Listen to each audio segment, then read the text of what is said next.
O relógio da velha escola marcava 6h45, quando Daniel atravessou o portão, de ferro, com a mochila jogada em um ombro e a cabeça cheia de ideias brilhantes. Era o melhor aluno da turma. O tipo de garoto que resolvia problemas de matemática em minutos, entendia textos complicados numa única leitura e sempre tinha uma resposta pronta antes que o professor terminasse a pergunta.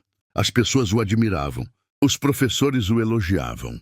A mãe dizia que ele tinha um brilho diferente. E ele pensava que isso bastava. Mas naquele ano, uma nova professora de ciências entrou para a escola.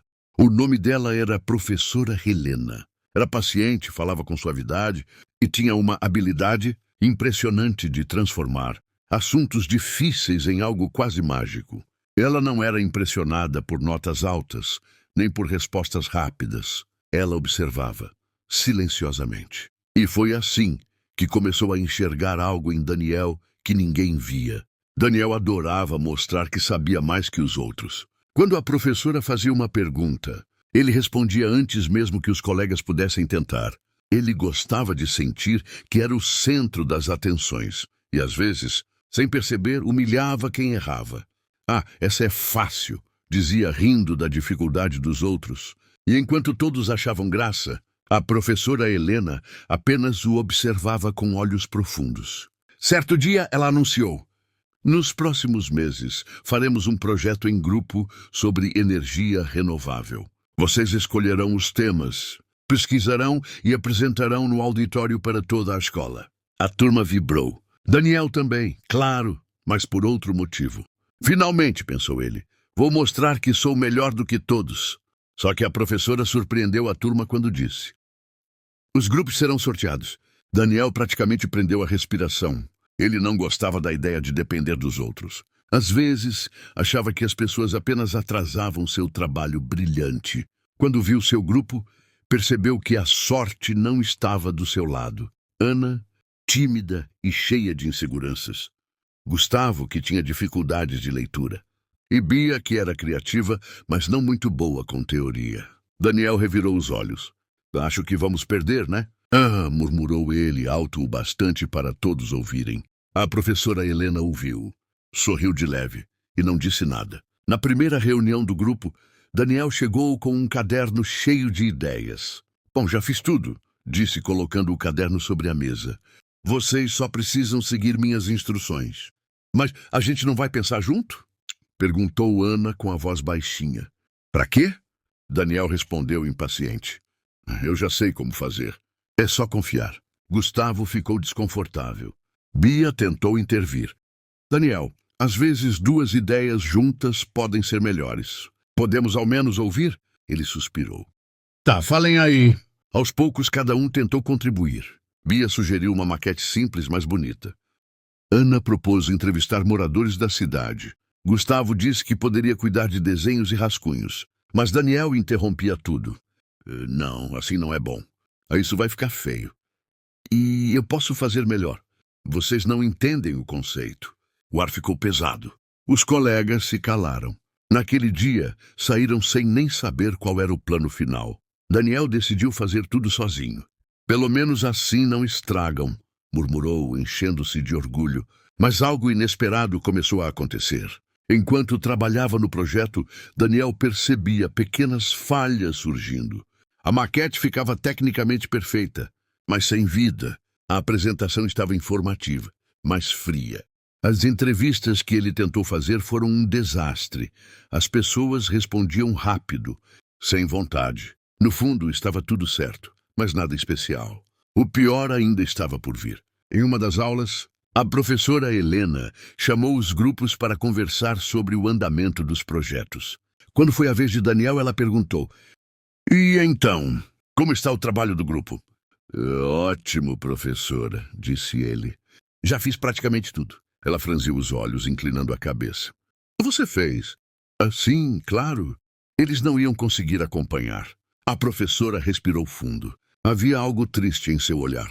"Daniel, posso falar com você depois da aula?" Ele sentiu o estômago revirando. Não sabia por quê. Quando a sala ficou vazia, a professora chamou Daniel para sentar.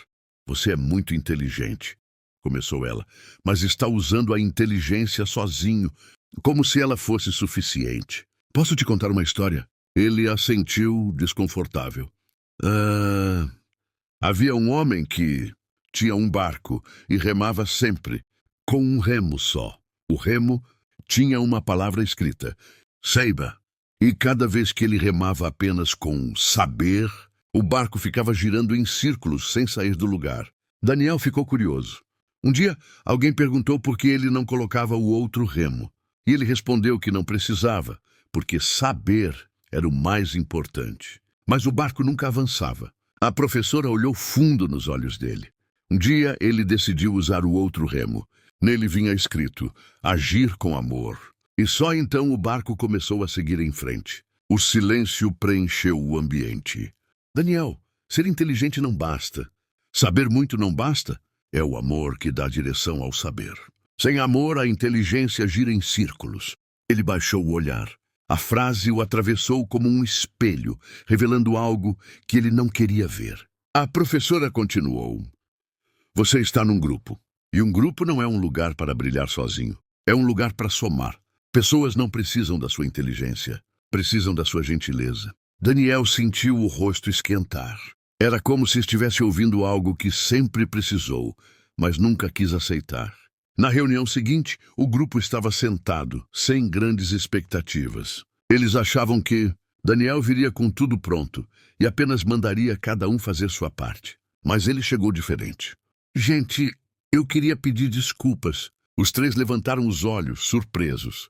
Eu agi como se fosse melhor que vocês. Não dei espaço para ninguém. E a professora me fez perceber que estava errado. Se vocês ainda quiserem, podemos fazer tudo juntos. De verdade, o primeiro silêncio foi estranho. O segundo foi bonito. Ana sorriu. Pequeno, mas sincero. Bia bateu palmas, animada. Gustavo ficou emocionado. Claro, Daniel, disse ele. A gente só queria fazer parte. Eles recomeçaram o projeto, agora de verdade. A maquete ganhou cor e criatividade com Bia. As entrevistas ficaram sensíveis com a delicadeza de Ana. Os desenhos de Gustavo deram vida ao conteúdo. E Daniel aprendeu a ouvir, orientar e valorizar cada detalhe. E foi então que o projeto ganhou algo que nenhuma inteligência técnica podia dar. Alma. O auditório estava cheio. Os grupos foram se apresentando um a um. Alguns eram bons, outros razoáveis. Quando chegou a vez do grupo de Daniel, a professora Helena sorriu discretamente, como quem já sabia o que estava por vir. A apresentação foi simples e emocionante. As falas eram equilibradas. As imagens e a maquete chamaram atenção. As entrevistas mostraram sensibilidade.